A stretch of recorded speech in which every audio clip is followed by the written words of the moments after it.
In the beginning, I thought only Bert was talking tonight, but as it went on, the program got bigger. But the first thing that Bert said was, I really want Bernardine to be there. He felt an emotional connection that Bernardine was always there to support him. She'd come to the MSU campus when Bert was going through his struggle, his battle with the MSU administration, fighting for his tenure track that he didn't get and should have gotten. But anyway, I eventually realized that I just didn't know who Bernardine was at the time, but I remembered that woman who came to campus.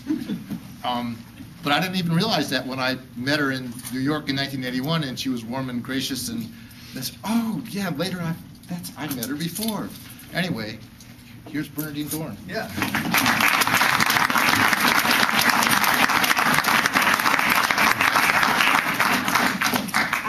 It's great to see this group of people here, I have to say. I just want to say one word about Bert and let him speak for himself. But, you know, you can count pretty much, don't even need your toes, to count the number of people who were academics and teachers who risked everything in that 10-year period to side against the war, to side for justice, and to throw their lot in with the students.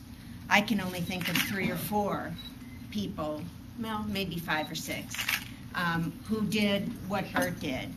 And really, on one hand, at great cost, thrown off track, really creating a different life, a much more ad hoc life than tenure would get you. And really, in a way, becoming a teacher in a new guise, right? A teacher without university or with many universities. And I think it's important to recognize that what it took to do that at that time. These weren't accidental choices. They were very deliberate and conscious choices.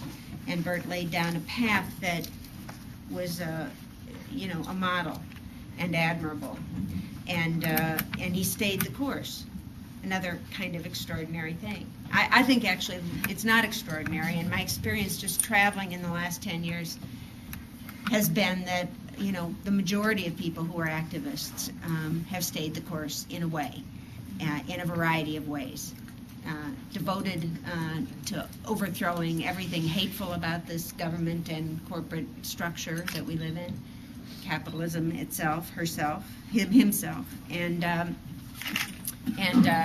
determined to try to keep open and figure out how to move on. So I really agree with the spirit that Al laid down and that Bill and Bob have built on here. We have so much more in common than our differences, and it's important to still talk about our differences. 40 years ago this year, April, 40 years ago, Dr. King, who threw me into political action when he came to Chicago in 1965, said really, and was always, not the Dr. King we celebrate these days, but really a dynamic person in progress, always learning and changing and growing, and in fact was probably assassinated or murdered in the way he was because of where he was going around economic rights and around uniting the issues of empire and economic power for the toiling people here. He said, the greatest purveyor of violence on this earth is my own country. That's an incredible thing to have said. It's an incredible thing to have said. He said it at the height of the Cold War.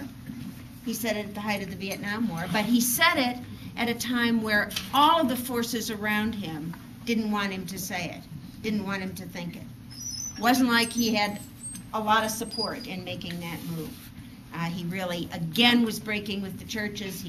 Most of the churches. He again was breaking with academia, almost all of academia. He again was breaking with the civil rights movement in the sense of the chosen leadership, not the ground of the civil rights movement, but the anointed leadership of the civil rights movement. His funders, the union movement, the parts of the union movement that supported him. And it was an incredible thing for him to say, the greatest purveyor of violence on this earth is my own country. There were certainly other purveyors of violence. I think that that's still true today. If we think it's true today, that has incredible implications for all of us right now. We who are, as we used to say, in the belly of the beast. Right? It again means not that it's the only purveyor of violence in the world, but that we have an extraordinary, special responsibility, not necessarily the most enviable one, of how to act here inside the heart of the monster. And I think that we had a couple of things, a beat on a couple, at least me, had a beat on a couple of things back then. And then a lot of other things we were wrong about, or didn't understand at all, or didn't even see on the horizon. But the couple of things still animate me. And one is the question of empire and imperialism, the merger of capitalism and empire, and how that plays out on the globe, and why all of us get to lead the lives we live, even if we try to live simply, and even if we try to constantly risk what we have. Where does our wealth come from? And where does our good teeth come from? And, our longevity and what we are able to do for our children. The second thing we had a beat on, and I think has only, in my mind, strengthened over time, is the whole structural implications of white supremacy and the ways in which race and class and gender are just so intertwined in the United States that it's almost impossible to say it still to me, to say it right in a single sentence, because there's so many ways to mystify it, and to say we're beyond race now, or we're colorblind, or all the variations that that go on around how we talk about it.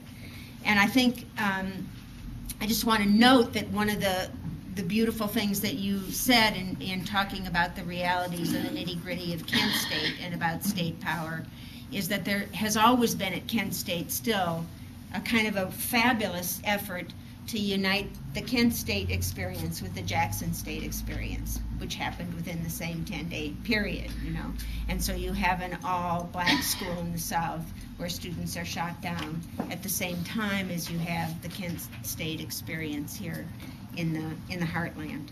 And I think that relationship is always something that we have to strive for.